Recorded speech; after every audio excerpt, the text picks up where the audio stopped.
Hello കൂട്ടുകാരെ, ഇതെൻ്റെ പുതിയ വീഡിയോയിലേക്ക് സ്വാഗതം. ഇന്ന് ഞാൻ ഉണ്ടാക്കാൻ പോകുന്നത് പാവയ്ക്കാത്തയിലാണ്. അപ്പം നമുക്ക് നോക്കാം ഇതിനാവശ്യമുള്ള സാധനങ്ങൾ എന്തൊക്കെയാണ്. അപ്പോൾ പാവയ്ക്ക ഞാൻ കഴുകി അരിഞ്ഞു വെച്ചിട്ടുണ്ട് കേട്ടോ.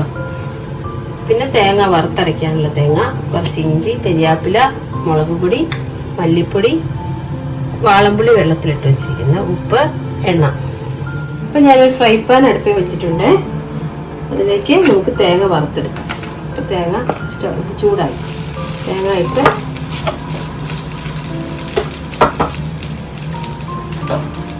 അതിലേക്ക് ഞാൻ കുറച്ച് ഇഞ്ചിയും കൂടി ഇടുന്നുണ്ട് കേട്ടോ.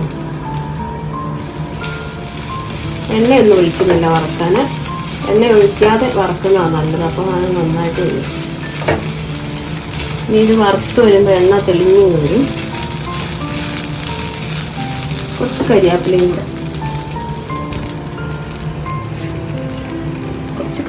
കൂടെ ഇടാം. എന്നിട്ട് ഇത് മൂക്കുന്നത് വരെ വറക്കണം ചമക്ക്. അപ്പോൾ ഇത് മൂക്കട്ടെ, പതുക്കെ ഇളക്കി കൊടുത്താൽ മതി. അപ്പം നമുക്കിനി പാവയ്ക്കയും കൂടി ഒന്ന് എണ്ണയിൽ വഴറ്റിയെടുക്കാം.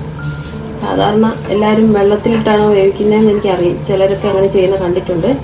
ഞാനിത് എണ്ണയിലിട്ട് വഴറ്റിയ പാവയ്ക്ക വേവിക്കാറ്, അന്നേരം കയ്പ്പ് കുറയും. അപ്പോൾ നമുക്ക് ഒരു ചട്ടി ഞാൻ വെച്ചിട്ടുണ്ട്.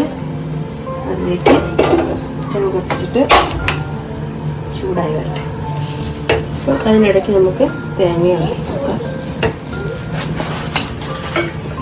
അപ്പോൾ ചട്ടി ചൂടായിട്ടുണ്ട്. അപ്പം ഞാനിതിലേക്ക് വെളിച്ചെണ്ണ ഒഴിക്കുക കേട്ടോ, കുറച്ച് വെളിച്ചെണ്ണ.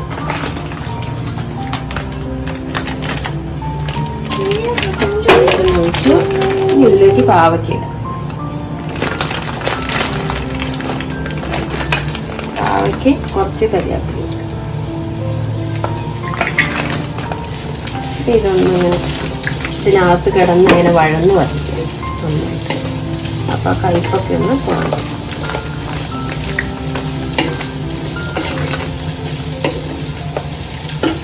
അതിനിടയ്ക്ക് നമ്മുടെ തേങ്ങ കരിഞ്ഞു പോയാലിപ്പം നോക്കിയില്ലായിരുന്നു.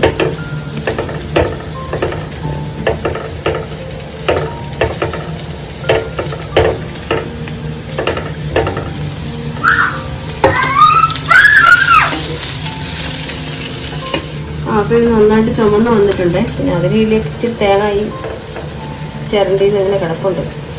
അതൊക്കെ ബാക്കിയുള്ളത് കരിഞ്ഞു പോകും വെക്കാൻ നിന്നാണ്. അപ്പോൾ നമ്മുടെ പാവയ്ക്ക് നന്നായിട്ട് വഴന്നു വന്നിട്ടുണ്ട് കേട്ടോ. ഇനി ഇതിലേക്ക് കുറച്ച് ഉപ്പും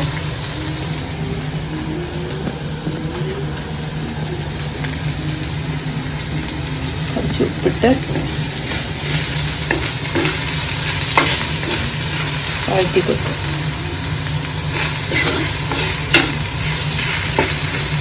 ഉപ്പ് പിടിക്കട്ടെ അതിൽ. ഇടയ്ക്ക് ഇതും കൂടെ ഇളക്കിയില്ലെങ്കിൽ ഇത് ബാക്കിയും കൂടെ കരിഞ്ഞു. ഞാനിതിൽ കുറച്ച് വെള്ളം ഒഴിച്ചായിരുന്നേ.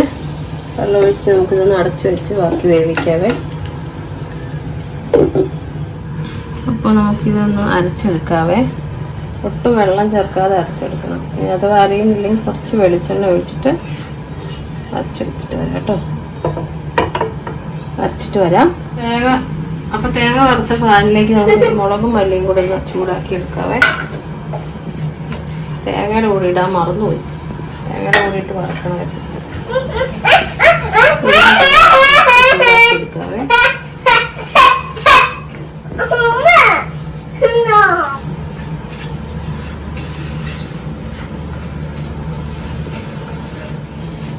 ഇതിപ്പോൾ നന്നായിട്ട് മൂത്തിട്ടുണ്ട്, മൂത്ത് വന്നിട്ടുണ്ട്. നമുക്ക് അതിലേക്ക് ചേർത്ത് കൊടുക്കും. തിളച്ചുകൊണ്ടിരിക്കുന്ന പാവയ്ക്കയിലോട്ട് ചേർത്ത്. അപ്പം നമുക്കിത് ചേർത്ത് കൊടുക്കാം. ചേർത്ത് ഇനി ഞാൻ തേങ്ങ അരച്ച് വെച്ചിട്ടുണ്ട്, അതോടെ ഇതിനകത്തേക്ക് ചേർത്ത് പുളിയും ചേർത്ത് നമ്മുടെ തീയൽ റെഡി.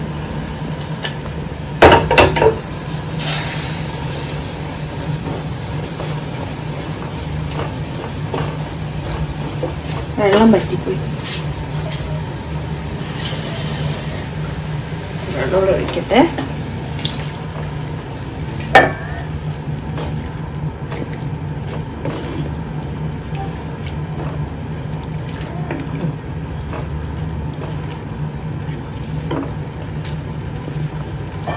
നമുക്ക് അരച്ച് വെച്ച തേങ്ങ കൂട്ട് ഒട്ടും വെള്ളമില്ലാതെ അരച്ചതാണേ. കണ്ടോ എണ്ണ തെളിഞ്ഞു വന്നിരിക്കുന്നത്. ഒട്ടും വെള്ളമില്ലാതെ അരച്ചു.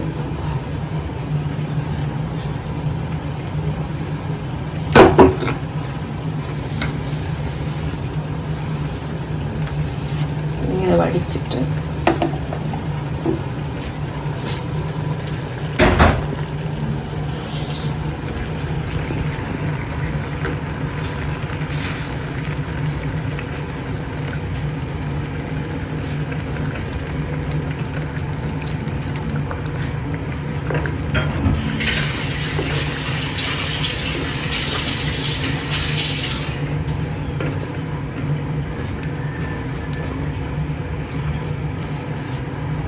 ഇനി നമുക്കിതിലേക്ക് ആവശ്യത്തിന് പുളി ചേർക്കണം. വാളംപുളിയാണ്. നന്നായിട്ട് പിഴിഞ്ഞ് ചേർക്കണം.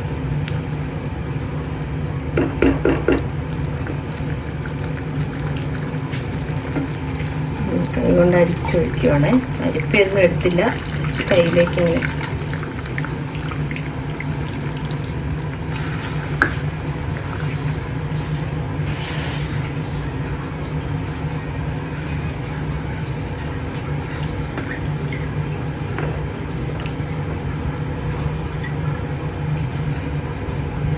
ഒരു ശകലവും കൂടെ ഒഴിക്കാം, കാരണം കയ്പുണ്ടാവും. പുളിയുള്ളത് നല്ലതാണ്, കയ്പ് കുറയും.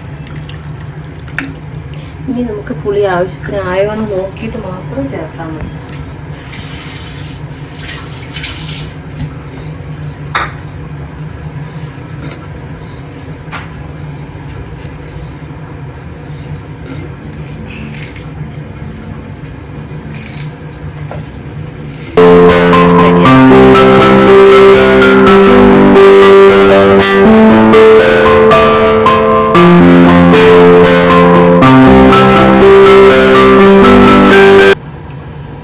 കുറുകി വരണം.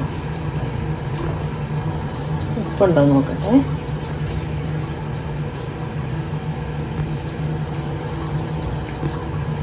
കുറവാണ്, കുറച്ച് ഉപ്പും കൂടി ഇടാം. പുളിയൊക്കെ നന്നായിട്ടുണ്ട്.